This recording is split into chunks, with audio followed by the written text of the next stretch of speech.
அனைவருக்கும் வணக்கம். கிருஷ்ணகிரி மாவட்டம் ஓசூருக்கு பீகாரை சேர்ந்த 30 வயது மதிக்கத்தக்க திருமணமான பெண் ஒருவர் கடந்த 3 நாட்களுக்கு முன்பு வேலை தேடி வந்திருக்கிறார். அங்குள்ள ஒரு தனியார் நிறுவனத்திலும் வேலைக்கு சேர்ந்த அவர் தற்காலிகமாக தங்கி பணியாற்றி வந்தார். கடந்த 2 நாட்களுக்கு முன்னர் அந்த பெண் தன்னுடன் தங்கியுள்ளவர்களை தொடர்பு கொள்ள முயன்றுள்ளார். ஆனால் அவரிடம் ஃபோன் இல்லாததால் பேக்கேப்பள்ளி மகாலட்சுமி லேஅவுட்டை சேர்ந்த பால் வியாபாரியான மகேஷ் வயது 37 என்பவருடன் ஃபோன் கேட்டிருக்கிறார். அப்போது யாருக்கு ஃபோன் செய்ய வேண்டும் என விசாரித்த மகேஷோ அந்த பெண்ணை அவரிடம் தானே நேரில் அழைத்து சென்று விடுவதாக கூறி தன்னுடைய டூவீலரில் ஏற்றி சென்றிருக்கிறார்.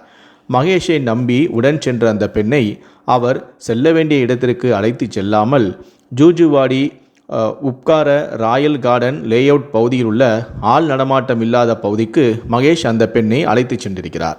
பின்னர் அந்த பெண்ணை கட்டாயப்படுத்தி அவரை பாலியல் பலாத்காரம் செய்துவிட்டு அங்கிருந்து தப்பி ஓடியும் விட்டார்.